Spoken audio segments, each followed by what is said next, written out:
Bien, vamos a tener una tarea para hoy, ¿sí? Sobre el audio que les dejé y sobre un pequeño cuestionario que estaba ahí sobre la diferencia entre ciencias formales, ciencias fácticas. Bueno, a ver, esperen que yo voy a buscar el cuestionario, así vamos haciendo un tipo de debate.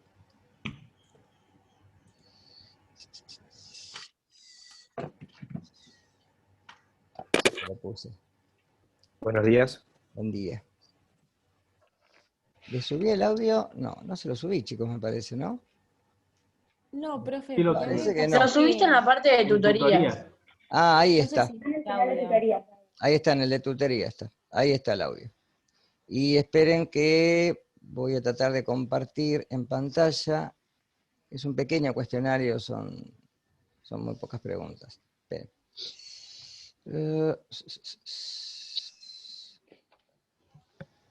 Puedo entrar al escritorio. Yeah.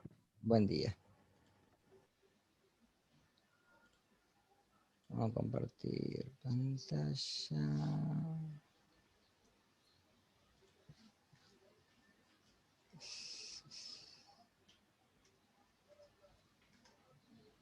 No puedo iniciar esto.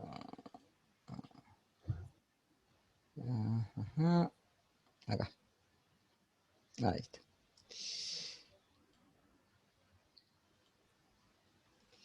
Vamos acá.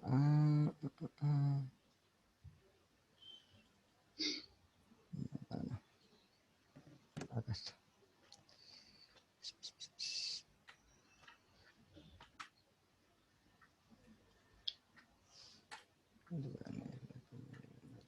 Acá está. Bien. Y ahora lo que hago es compartir pantalla.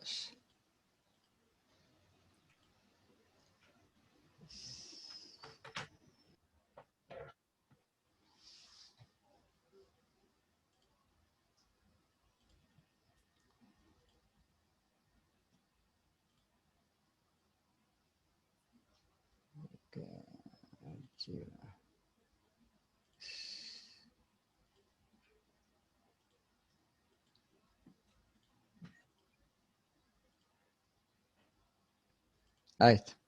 Bien. A ver, dependiendo de lo que escucharon en la nota de voz, ¿qué es ciencia? ¿O a qué podemos decir que es ciencia? ¿Cuándo entendemos que estamos en presencia? Hablen, no tengan miedo. Si no, busquen ahí en Google a ver qué... Todo lo que el hombre intenta descubrir. Claro, intenta estudiar. ¿Qué? O sea, Todo lo observable. ¿qué tiene que tener para hacer ciencia? Tiene que ser comprobable. Un estudio. Ir descubriendo conceptos nuevos. Es decir, tiene que tener un objeto, ¿sí?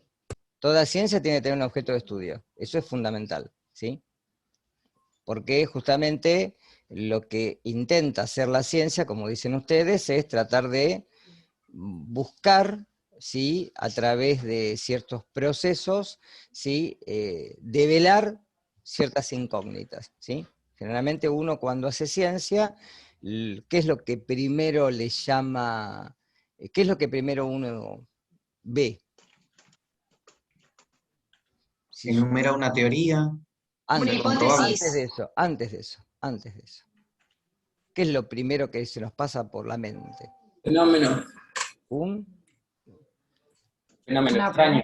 Vamos a suponer lo siguiente, a ver, algo muy sencillo. Miren, a ver, esto es muy sencillo. Vamos a suponer que yo tengo este control remoto, ¿sí? ¿Sí? Un control remoto de un televisor, ¿sí? Vamos a suponer que con control remoto yo hago pulso en encender y no enciende, ¿sí? ¿Qué es lo que primero se me pasa por la cabeza? ¿Qué es lo que primero se me ocurre cuando yo hago clic y el televisor no enciende? Cuestiones. ¿Pero qué es? A ver. ¿Cómo? Una reacción. ¿Cómo funciona? Una pregunta. Una pregunta. Curiosidad. Ahí está, una pregunta. ¿sí? Lo primero que aparece en la ciencia es justamente el interrogativo, la pregunta, ¿sí? Por eso generalmente se intenta develar o tratar de buscar a través de respuestas, porque ahí está, cuál es la o las respuestas a esa o a esas preguntas. ¿Está claro? ¿Cuál sería la primera pregunta que yo me voy a hacer? ¿Qué es la ciencia? ¿Por Onda, qué o cómo? ¿por qué qué? ¿Cómo ¿Por qué? funciona? ¿Por qué no funciona? La primera pregunta es, si yo hago clic, ¿por qué no funciona? Ahora sí, ante esa idea que yo tengo en mi cabeza de por qué no funciona, voy a tener seguramente en mi archivo, que generalmente eso está generalmente en la bibliografía que ustedes el día de mañana van a buscar cuando hagan un trabajo de investigación, cuando tengan que hacer la tesis de campo, ¿sí? O el trabajo final, ustedes van a tener interrogantes. Por ejemplo, qué sé yo, no sé, ¿por qué, por ejemplo, en un deportista hay lesiones de rodilla? Una pregunta que les puede pasar, ¿sí? En los que hacen, qué sé yo, no sé, en los que corren, si hay diferencia en correr en suelo, en cemento, o correr en pasto. ¿Hay diferencia el que corre siempre en cemento o siempre en pasto? ¿Hay diferencias en las lesiones de rodilla o en las fascitis plantares, etcétera? Entonces, esas van a ser las preguntas. ¿Cuáles son ahora las respuestas? ¿Cómo se llaman esas respuestas? Que tienen sentido afirmativo, ¿no? Teorías. Más que teoría, antes de ser una teoría. Hipótesis. Una Hipótesis. hipótesis. Una hipótesis y una respuesta. Ante el control remoto, ¿cuál sería la hipótesis? La primera hipótesis que se me va a ocurrir, la más sencilla. No tiene pila, por ejemplo. O las pilas no funcionan. Tiene pila. ¿Está claro? Las pilas no funcionan, están gastadas o no tiene pilas o puede estar sulfatado el borne donde hace contacto la pila, etc. Esas son hipótesis. ¿Por qué? Porque tienen sentido verdadero. ¿Sí? Yo digo, el control remoto no funciona porque están agotadas las pilas. El control remoto no funciona porque el borne donde hace contacto está sulfatado. ¿Está claro? ¿Sí? Esas son las hipótesis que son las respuestas a las teorías. Después, obviamente, viene la metodología. ¿Cuál sería la metodología más sencilla en este caso? Que sería la parte del método y el material, ¿no? Cambiarle las pilas. Cambiar las pilas. Cambiar las Conseguir pilas para pilas que nuevas, funcionen. comprar, mirar qué pilas tiene, si son AA, AAA, etcétera. Ir a un kiosco, comprar las pilas y cambiarlas. ¿Está claro? Vamos a suponer que yo las cambio. Hago clic de vuelta y no funciona. ¿Ahí se terminó? No está funcionando el material. O sea, el control. No, te replanteas otra hipótesis. Se replantea otra hipótesis. Otra más, Muy claro, bien. Este es el cambiarlo. método de Bunge. ¿Sí? Bunge tele es está es un desenchufada. autor nacional, ¿sí? Es un científico que lo quiso plantear un método hipotético-deductivo. ¿Por qué hipotético-deductivo? Porque, a ver, hay dos tipos de metodologías para poder llegar a aseveraciones. Uno es el inductivo y otro es el deductivo. El inductivo generalmente parte de todas cositas muy, digamos, muy particulares y llega a la generalización. El deductivo es al revés, parte de la generalización y después lo puede abarcar a cualquier tipo de cosas. Por ejemplo, los metales, ¿sí?, conducen la corriente, ¿sí? Entonces yo digo, los metales conducen la corriente eléctrica. Entonces, bueno, pruebo el cobre, pruebo el hierro, pruebo la plata. Si todos conducen la corriente, ahí llego a una teoría y después puedo llegar a una ley. ¿Se entiende cómo es el camino? Es decir, no es tan fácil hacer ciencia. Bien. Entonces, eso sería ciencia, ¿sí? El tratar de poder, con ciertos caminos, que puede ser hipotético-deductivo, el inductivo, etcétera, ciertas corrientes filosóficas, poder llegar a descubrir o develar ciertos interrogantes que se le plantean al hombre dentro de la naturaleza o dentro del campo de lo que sería la formalidad. A ver, porque ¿qué tipos de ciencias existen? A ver. Uno las puede dividir en dos grandes. ¿Cuáles son? Sociales y científicas. No, a ver. Biológica Biológica y química. Biológica y Más química. grandes. y química. Más grandes, más generales todavía. Las formales Exacto. y las fácticas. Exactamente. Formales y fácticas, ¿sí? ¿Qué diferencia tiene una ciencia formal y una ciencia fáctica? ¿Cuáles son las Y que diferencias? la formal se basa en lo abstracto Ajá. y En las fácticas el objeto de estudio es algo observable. Exactamente. O algo natural, ¿sí? Algo que está en la naturaleza. Algo que empíricamente lo puedo demostrar. Por ejemplo, ¿cuál sería una ciencia formal? Un ejemplo de una ciencia formal.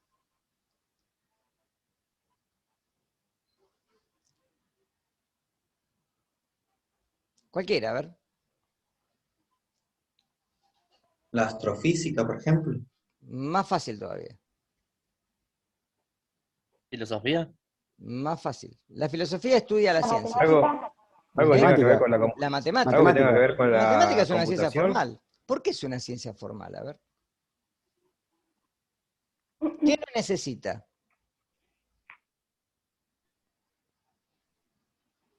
Porque la biología, por ejemplo, no es una ciencia formal, es una ciencia fáctica. La bioquímica es una ciencia fáctica. La medicina es una ciencia fáctica.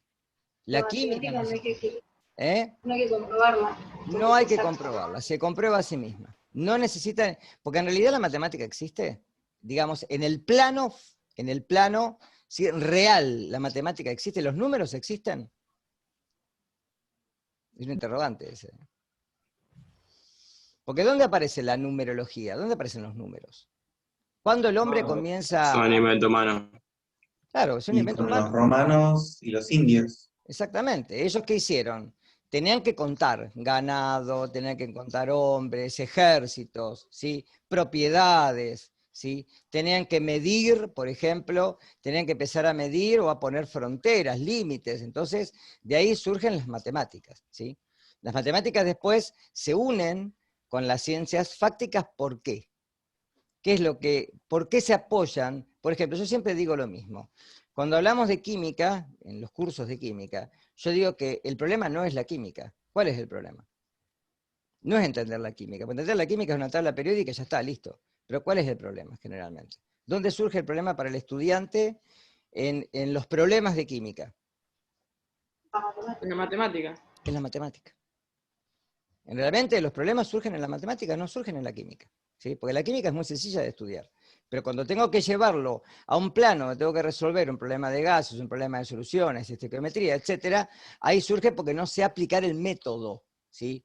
Y generalmente la matemática tiene un método, ¿sí? Tiene reglas. Yo me acuerdo cuando yo empecé a estudiar matemática, a mí me enseñaron que yo jugaba ajedrez, que en realidad la matemática es un juego. Es como el ajedrez.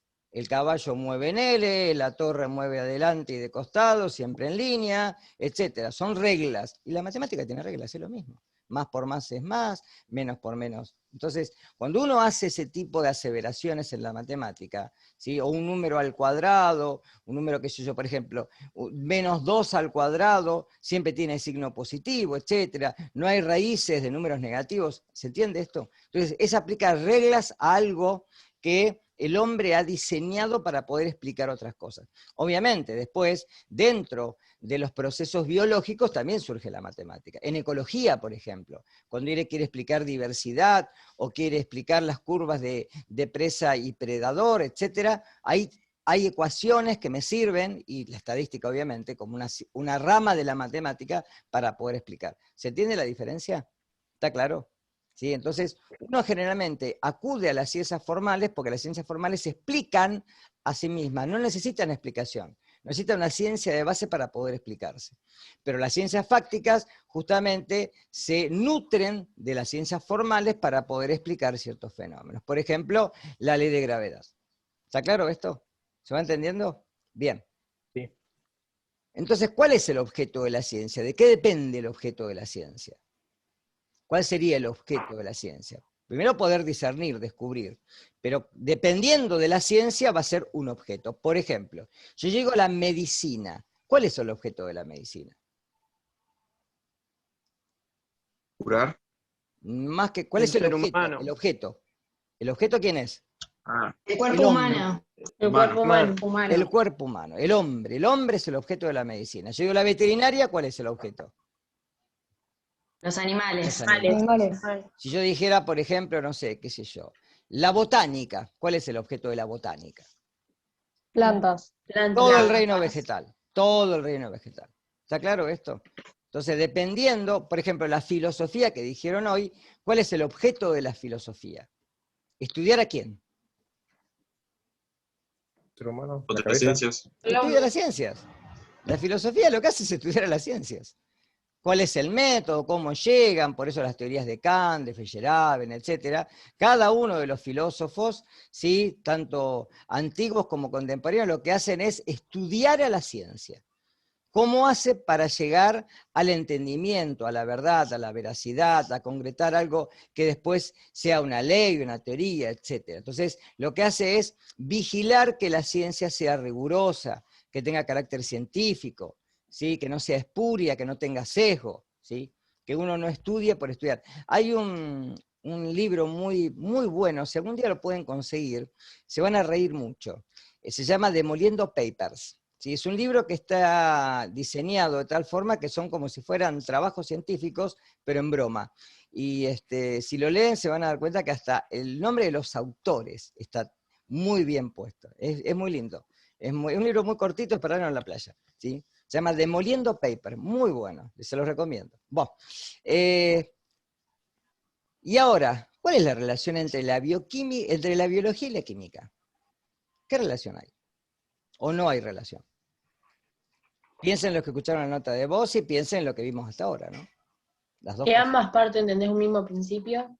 Más que eso. Porque la van a química estudiar estudia una moléculas. cosa y la biología estudia otra, ¿no? La química que Y que estudia.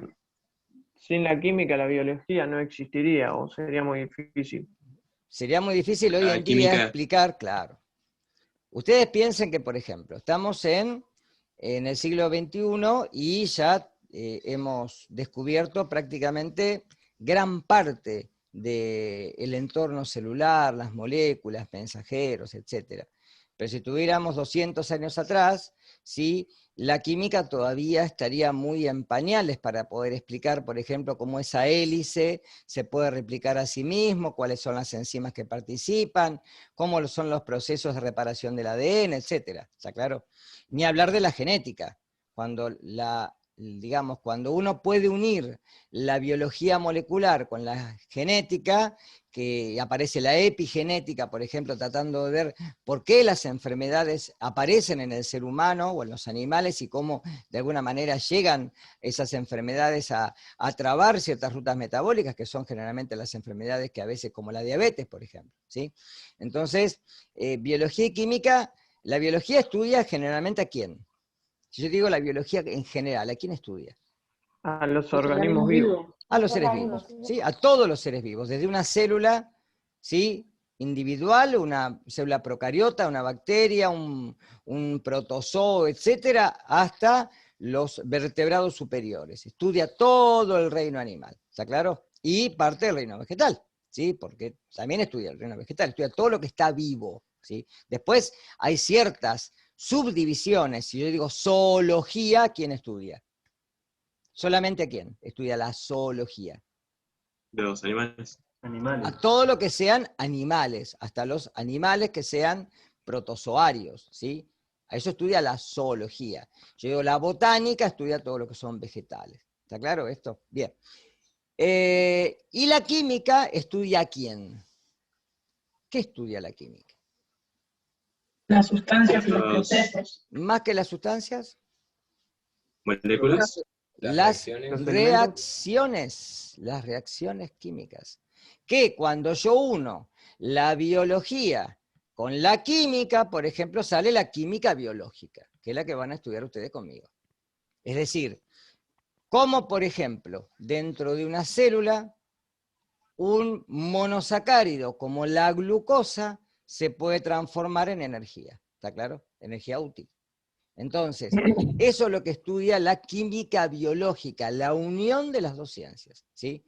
Que también la podemos llamar bioquímica, no está mal, ¿sí? Porque justamente la bioquímica estudia los procesos metabólicos celulares que ocurren a través de reacciones químicas, ¿sí? Que normalmente, no en todos los casos, son enzimáticas. Hay algunas reacciones que ocurren a nivel de sustrato, sin la presencia de enzimas, como la glicosilación, por ejemplo. ¿Sí? Cuando un grupo, un monosacárido o un polisacárido, un oligo, se une a un lípido para formar, por ejemplo, un glucolípido, ¿sí?, o una glucoproteína, esas reacciones no son enzimáticas. Ocurren en la célula no a nivel enzimático. ¿Está claro esto? ¿Se va entendiendo más o menos? Entonces, esa es la unión de las dos, ¿sí? ¿Qué era lo que estudiaba la química biológica? La química biológica estudia justamente las reacciones que ocurren dentro y fuera de la célula, ¿sí? Las reacciones químicas o bioquímicas, si la querés llamar, o metabólicas es lo mismo, ¿sí? Que ocurren dentro y fuera de la célula, porque no solo dentro de la célula, hay reacciones que ocurren afuera, ¿sí? ¿Cuál es la característica de un ser vivo? Ya lo dijimos eso, esto es repaso. A ver. Responde al ciclo de la vida. Sí, pero ¿cuáles son las características? ¿Qué tres cosas tiene que tener? A ver, recuérdenlo. Autorregulación, autorreproducción y autorreproducción. Exactamente. Esas cosas mínimamente tienen que tener. Después, diversidad, todo eso, son cuestiones que dependen también de los seres vivos y dependiendo de ciertas, ¿sí? Mecanismos de reproducción. Porque, por ejemplo, si yo digo la reproducción asexual, donde no hay sexo, donde las células se dividen, hay organismos que se reproducen por división asexual, fisión binaria. Las bacterias son todas iguales, son clones, no hay diversidad. Pero en cambio, los organismos, tanto vegetales como animales, que tienen una diferenciación en lo que es, ¿sí? Las gametas o o que forman embriones, porque no solo nosotros, sino las plantas también pueden formar embriones, ¿sí?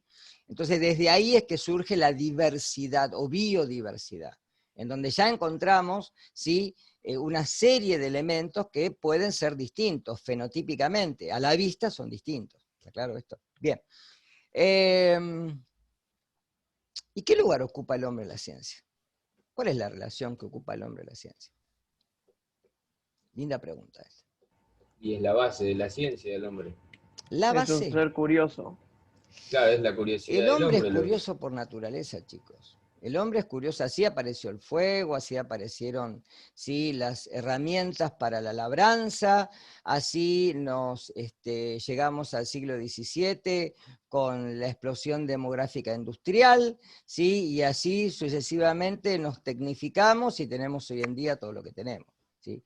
El hombre intenta, ¿sí? De alguna manera, ¿sí? Tratar de solucionar, ¿sí? O evolucionar en un terreno que obviamente le es hostil, porque yo siempre lo digo, ¿cuál es la única herramienta de defensa que tiene el hombre? Tiene una sola. ¿Cuál es? ¿La mente? Solamente el raciocinio, nada más. Chao, se terminó. No tenemos glándulas de veneno, bueno, algunas sí las tienen, pero bueno.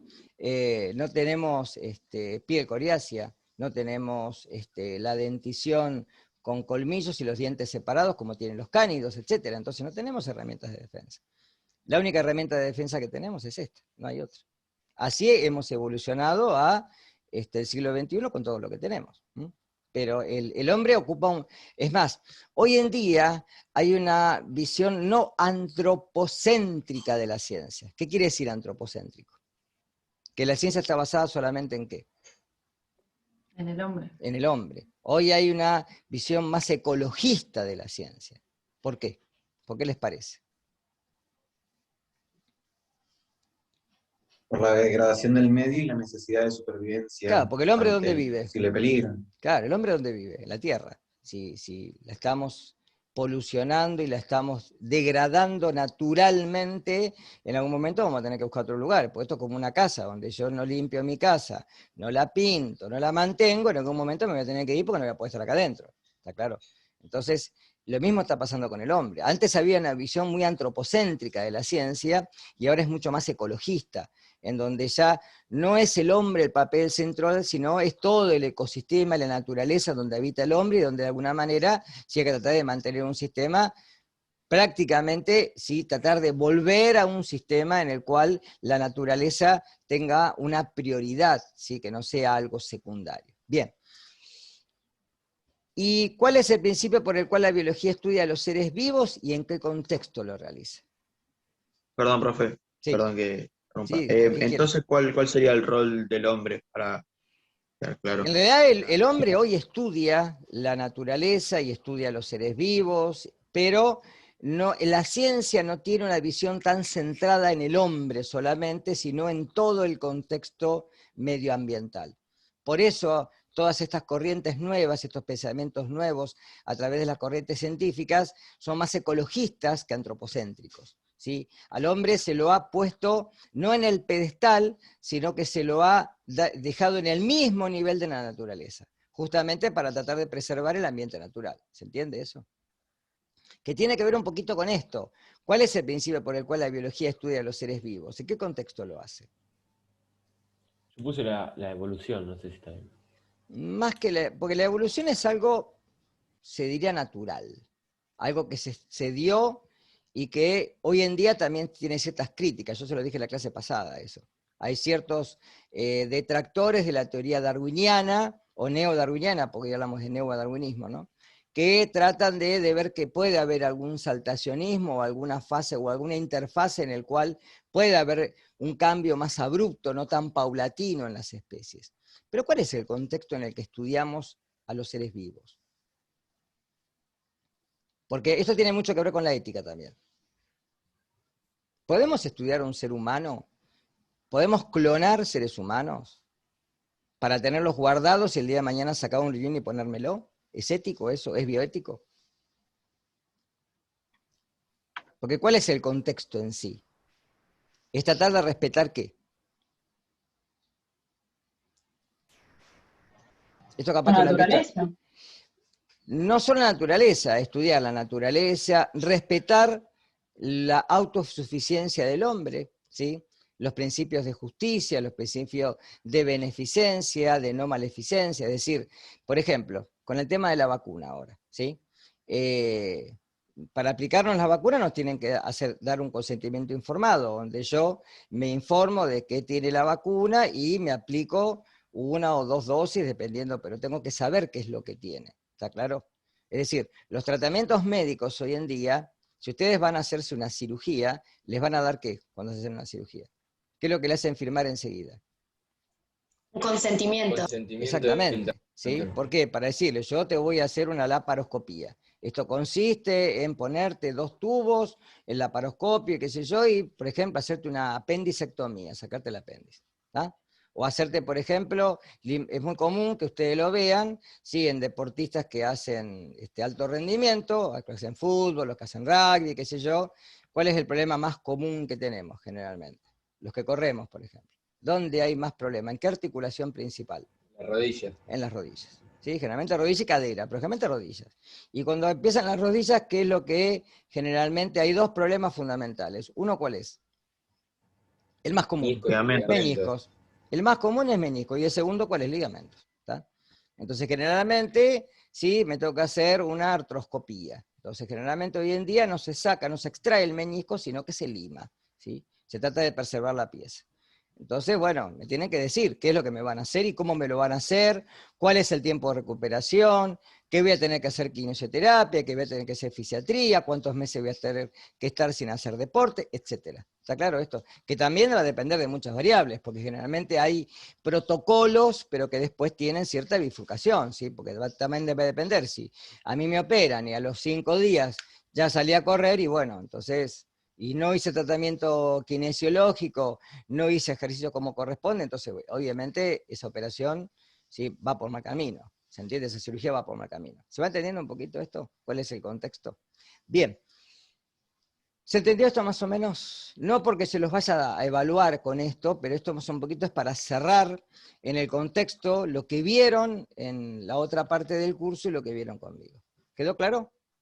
¿Alguna duda? ¿Preguntas? Habla ahora o calla para siempre, dicen. Bien.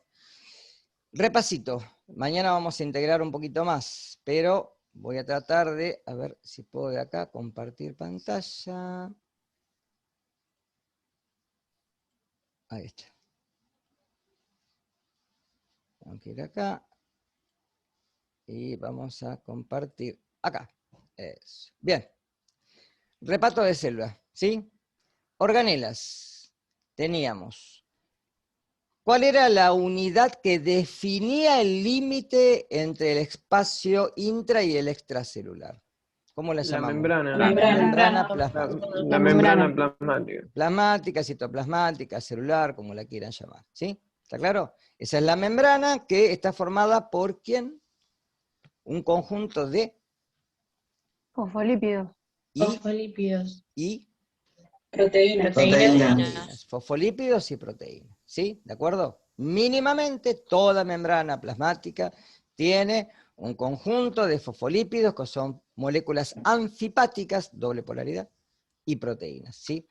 Y por otro lado, en la célula animal se agregaba ¿qué? Dentro de la membrana. ¿Qué molécula? Un lípido muy importante. El Núcleo. No. El Lípido importante dentro de la membrana plasmática. colesterol. El colesterol. El colesterol, muy bien. Que le daba mayor fluidez, que le daba resistencia a la membrana, que de alguna manera la hacía menos permeable, ¿sí? Por eso generalmente las sustancias cargadas dijimos que no atraviesan la membrana. Bien. Del lado externo de la membrana, ¿quién encontrábamos normalmente? Siempre como receptores o antígenos de membrana. Los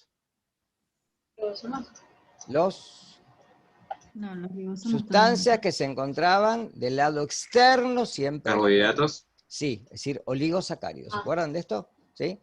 Que actuaban junto con proteínas, glucoproteínas o glucolípidos, siempre de la cara externa. ¿Sí? Que actuaban como señales antigénicas o como receptores de membrana. Bien, hasta acá bárbaro. Ahora, si me voy adentro de la célula, encuentro compartimientos, sistemas de endomembrana. Acá los tienen. Retículo endoplasmático rugoso, ¿sí? Bien cerca del núcleo. Retículo endoplasmático liso. El rugoso, ¿sí? Participaba en la síntesis de proteínas. Eso lo tienen en el módulo en las actividades finales, ¿sí? En cambio, el liso tiene funciones de detoxificación celular, funciones de síntesis de lípidos y tiene funciones de traslocación de proteínas desde el rugoso al liso y de acá al Golgi. Por eso es un lugar de paso, ¿sí? En donde se puede la proteína terminar de plegar en su estructura terciaria y de alguna manera las chaperonas acompañan en este camino para el correcto plegamiento de las proteínas para que sean funcionales, ¿sí? Que tengan actividad biológica. Bien.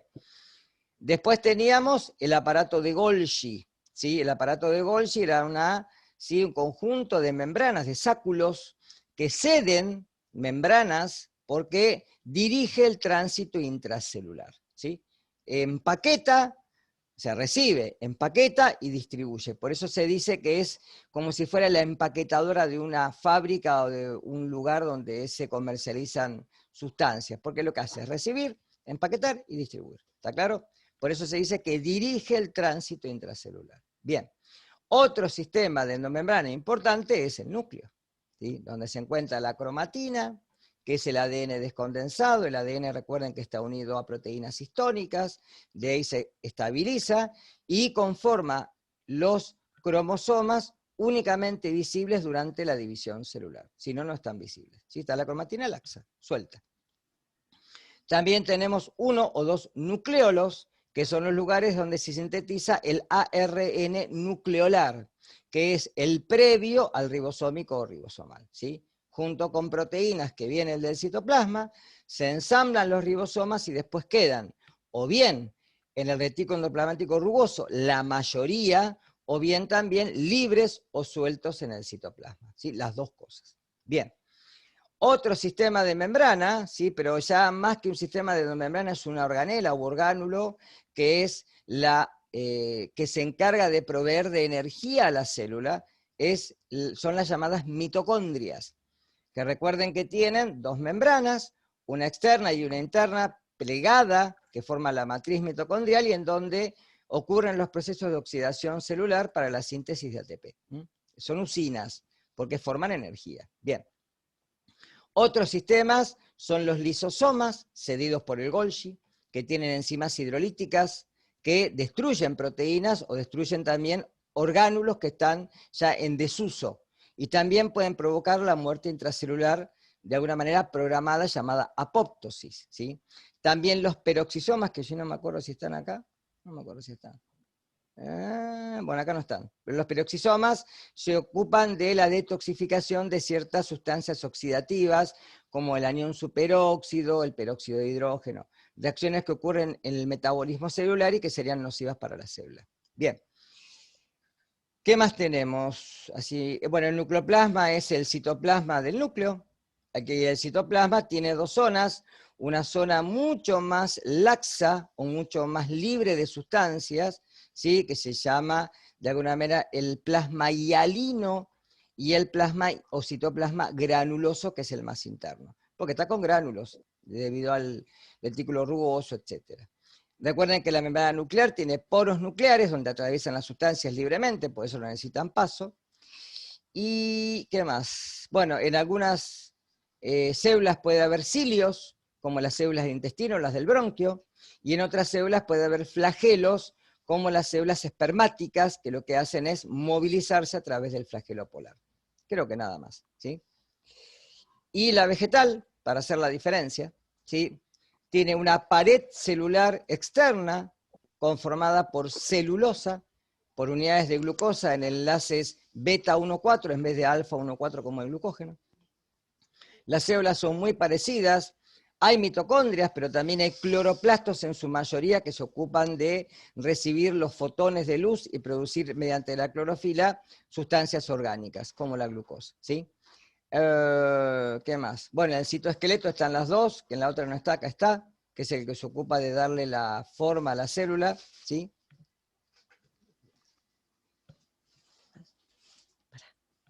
Esperen un cachito, no se me vayan.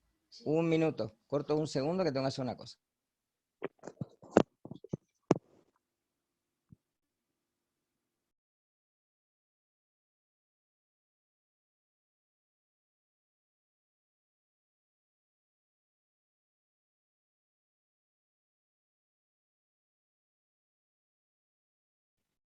Chicos, el cuestionario anterior hay que presentarlo al final de clase.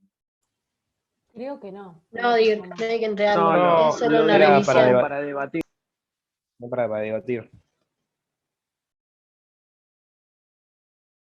Gracias.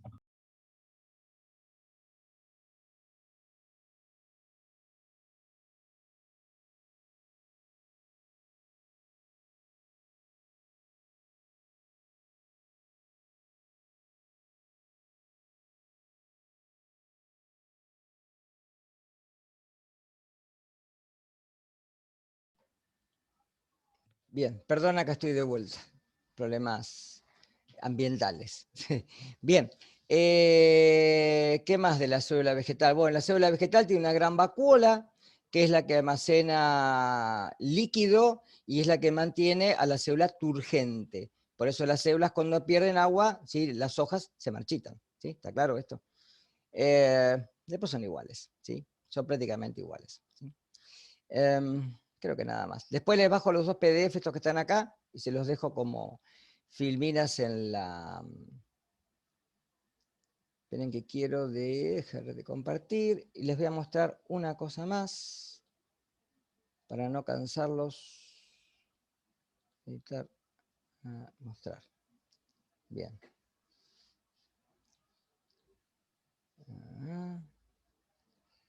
Compartir. Acá. Miren. Bueno, como repasito, ¿pueden ver la pantalla en el fondo? Acá les dejo, ahora se los puse a mostrar, la definición de ciencia formal y ciencia fáctica. Ciencias que se encargan del estudio de entidades abstractas o subjetivas, ¿sí?